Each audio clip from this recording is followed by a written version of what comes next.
করছেন। 2024 সালের আজকের এই দিনের একটি সংবাদের শিরোনাম ছিল নিহত 113 জন কম বয়সী, এদের মধ্যে শিক্ষার্থী 45 জন এবং অন্য যারা আছেন তারা বিভিন্ন শ্রেণী পেশার মানুষ।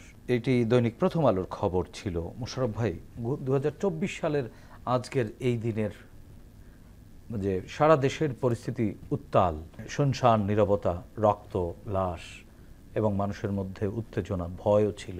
এত রক্ত এত অল্প সময়ে, এবং আপনি দেখেছেন যে আপনি নিজেও আন্দোলনের রাজপথে ছিলেন, শিক্ষার্থীদেরকে নির্বিচারে হত্যা করা হয়েছিল এবং যেই সরকারটি তখন রাষ্ট্র ক্ষমতায় ছিল তারা গণতান্ত্রিক সরকার এবং তাদের একটি বড় রাজনৈতিক দল ছিল এবং সেই রাজনৈতিক দলটির বয়সও কিন্তু অনেক, প্রায় 75 বছরের মতো বয়স। কোন এমন বাস্তবতার কারণে শিশুদের বুকে গুলি চালাতে হলো?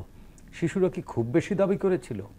না, আপনি একটা জিনিস লক্ষ্য করবেন যে আপনি যেই দলটির কথা বলছেন বা শাসকদের বলছেন তারা হলো বাংলাদেশ আওয়ামী লীগ। আপনি আওয়ামী লীগের সৃষ্টি থেকে যদি দেখেন, তারা কখনো কিন্তু গণতন্ত্রের সঠিক পথে কিন্তু কখনো হাঁটেনি। কিন্তু তারা তো গণতন্ত্রের মোড়কেই রাজনীতি করেছে। এটা তো পৃথিবীতে এই ধরনের শাসন ব্যবস্থা অনেক জায়গায় আছে, যে উপরে লেবাসটা হলো আপনার গণতান্ত্রিক, ভিতরে একটা স্বৈরতান্ত্রিক একটা মনোভাব নিয়ে তারা রাষ্ট্র শাসন করে। এই আপনি যে বলেন, গত ঠিক এই দিনে আপনি একটু চিন্তা করেন ঢাকার রাজপথ বা সারা বাংলাদেশ কি উত্তপ্ত ছিল। আন্দোলনটা শুরু হয়েছিল কোঠার দাবিতে। একদিনে 113 জন হ্যাঁ মারা গেল, এদের মধ্যে 45 জনই। আমি তো বললাম, তার কাছে, শেখ হাসিনার কাছে ক্ষমতায় থাকাটাই ছিল সবচেয়ে মুখ্য বিষয়। তৎকালীন পতিত স্বৈরাচার ফ্যাসিস্ট প্রধানমন্ত্রী বলছে যে গুলি করো, গুলি করে মেরে ফেলো, ওই যে মারণাস্ত্র ব্যবহার করো, লেথাল উইপেন ব্যবহার করো। অর্থাৎ একটা মানুষ কতটুকু উন্মাদ হয়ে গেলে, ফ্যাসিস্ট হয়ে গেলে তার মুখ দিয়ে এই ধরনের কথাগুলি বের হয়, এবং তার দেশের নাগরিকদের, তার দেশের নাগরিক, শত্রু দেশের কোনো নাগরিক না।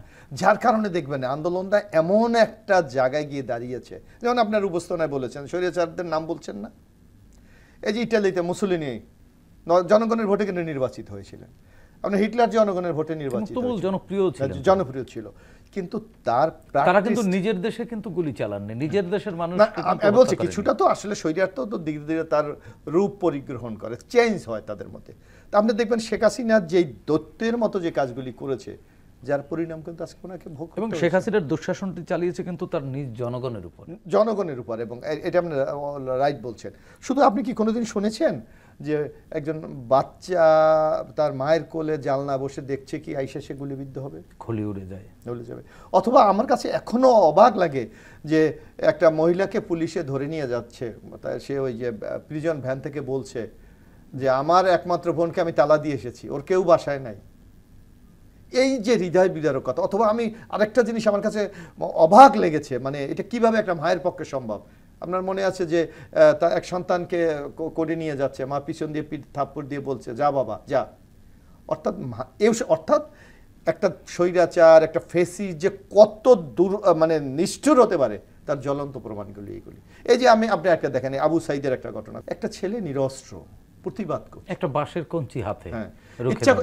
এখানে ফেসিস্টটা কি করতে পারতো পুলিশ? সর্বোচ্চ তাকে পায়গুলি করে অথবা তাকে গ্রেফতার করতে পারতো, এবং একা মানুষ, তাকে গ্রেফতার করার কোনো ঘটনা ছিল না, এবং হাতে একটি বাঁশের কঞ্চি। কিন্তু এটা হলো এই যে ফেসিস্টদের নির্দেশ, আন্দোলন যে কোনো ভাবে দমাতে হবে। মানে তারা কি রক্ত দেখিয়ে ভয় দিতে চায়? হ্যাঁ, তারা মনে করেছিল যদি এইভাবে যদি হত্যা করা হয়, খুন করা হয়। এবং আপনি দেখেন ওই যে শেখ হাসিনার একটা বক্তব্য প্রায় ভাইরাল দেখাচ্ছে, ওই ইকে বলছে, আর্মিকে বলছে পুলিশ তো ভালো কাজ করছে, তোমরা পাচ্ছ না কেন?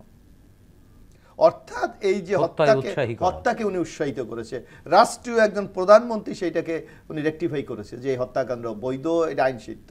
সুতরাং যার পরিণাম কিন্তু ওনাকে চরমভাবে ভোগ করতে হয়েছে। আজকে শুধু কি উনি ভোগ করেছেন, তো সবচেয়ে বেশি ক্ষতিগ্রস্ত তো হয়েছিল বাংলাদেশ। বা সেইটা তো হয়েছেই। আপনি ওই সময়ের ঘটনাগুলি আপনি দেখেন যে কিভাবে প্রকাশ্যে গুলি করে মারা হচ্ছে, কিভাবে নির্যাতন করা হচ্ছে। আমার স্পষ্ট মনে, আপনি দেখেছেন যে এই যে আজকে বা যারা আজকে সমন্বয়ক দুইজন উপদেষ্টা হয়েছেন, তাদেরকে ডিবি অফিসে নিয়ে কি নির্যাতনটা করা হয়েছে, এবং তাদের মা বাবাকে বলতে বাধ্য হয়েছে যে দেখা করিয়ে যে আমার সন্তানরা ভালো আছে।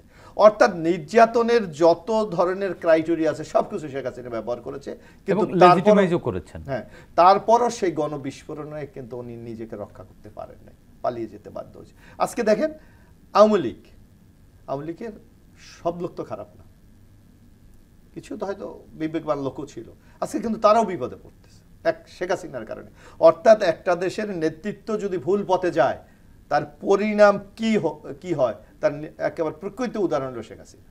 জি, এবি মোশাররফ, দলকে শেষ করেছে, দেশকে শেষ করেছে, দেশের ভাবমূর্তি শেষ করেছে। আজকে জাতিসংঘের মতো দেশ তদন্তে বলছে যে শেখ হাসিনা কিভাবে মানুষের উপর নির্যাতন করেছে। এটা আমরা মনে করি জাতি হিসাবেও, মানে বাংলাদেশ একটা রাষ্ট্র হিসাবে আমাদের উপর উনি কালিমা লেপন করেছে। জি।